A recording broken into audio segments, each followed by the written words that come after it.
Hello friends, ഇന്നൊരു ചെറിയൊരു അവിയൽ ഉണ്ടാക്കാൻ വേണ്ടി. അപ്പോൾ അതിന് വേണ്ടി ഞാൻ 2 പച്ചക്കായും 2 ചേമ്പും 2 ക്യാരറ്റും എടുത്ത് വെച്ചിട്ടുണ്ട്. അത് ഞാൻ പെട്ടെന്നൊന്ന് അരിഞ്ഞ് എല്ലാം കൂടെ ഒന്ന് വൃത്തിയാക്കി എടുക്കുകയായിരുന്നു. ചെറിയ രീതിയിലുള്ള ഒരു അവിയലാണ് തയ്യാറാക്കുന്നത്. കുറച്ച് പച്ചക്കറിയേ ഉള്ളായിരുന്നു. അപ്പം ഒരു വലിയ ക്യാരറ്റ് ഒരു ചെറുത് കൊടുത്തു. പിന്നെ ഒരു 2 പച്ചക്കായ കിട്ടിയോളൂ, അതും പിന്നെ ചേമ്പും കൂടെ എടുത്ത് ഒരു 4 ചേമ്പുണ്ടായിരുന്നു. ചെറിയ രീതിയിലുള്ള അവിയൽ തയ്യാറാക്കാമെന്ന് കരുതി. ഉള്ളത് വെച്ച് ഓണം പോലെ അങ്ങനെ അത് ഞാൻ പെട്ടെന്നൊന്ന് അരിഞ്ഞെടുക്കിയിരുന്നു. എന്നിട്ട് അതൊക്കെ ഒന്ന് കഴുകി വൃത്തിയാക്കി എടുക്കണം. എല്ലാം അരിഞ്ഞ് റെഡിയാക്കി വെച്ചിട്ടുണ്ട്.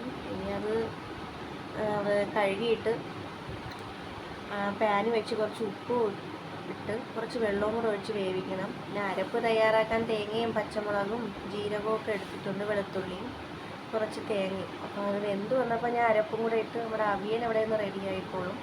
പിന്നെ കുറച്ച് രസം വയ്ക്കാൻ പാൻ അടുപ്പത്ത് വെച്ച് കുറച്ച് ഓയിൽ ഒഴിച്ച് കടുകും മുളകൊക്കെ ഒഴിച്ച് അരച്ച് വെച്ചിരിക്കുന്ന തക്കാളിയും ഇഞ്ചിയും വെളുത്തുള്ളിയും ജീരകവും ഒക്കെ ഞാൻ ഇങ്ങോട്ടൊന്ന് ഇട്ട് കൊടുക്കുകയാണ്. എന്നിട്ട് അത് നന്നായിട്ടൊന്ന് ഇളക്കി കൊടുക്കണം. ഇതിന് 1/2 ടീസ്പൂൺ മഞ്ഞൾപ്പൊടി, 1 ടീസ്പൂൺ മുളക് പൊടി, 1 ടീസ്പൂൺ മല്ലിപ്പൊടി, 1/4 ടീസ്പൂൺ ഉലുവാപ്പൊടി, 1 ടീസ്പൂൺ കുരുമുളക് പൊടി. ഇവയെല്ലാം ഇട്ട് ഈ പൊടികളെല്ലാം ഇട്ട് നന്നായിട്ടൊന്ന് ഇളക്കി കൊടുക്കണം. കാരണം അതിൻ്റെ പച്ചമണം മാറുന്നത് വരെ ഇത് നന്നായിട്ടൊന്ന് ഇളക്കി കൊടുക്കണം. ഇതാ കണ്ടില്ലേ? അപ്പോൾ ഇത് നന്നായിട്ട് യോജിച്ച് വരണം, അതുവരെ നമ്മൾ ഇളക്കി കൊടുക്കണം.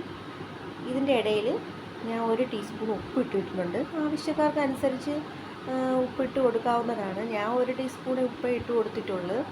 എന്നിട്ട് ഇതിലേക്ക് ഞാൻ വെള്ളത്തിൽ ഇട്ട് വെച്ചിരിക്കുന്ന പുളിവെള്ളം ഇതിലേക്ക് ഒഴിച്ചു കൊടുക്കുകയാണ്. നന്നായിട്ട് ഇളക്കി കൊടുത്ത് കുറച്ച് കായപ്പൊടിയും കൂടെ ഇട്ട് കൊടുത്തിട്ടുണ്ട്.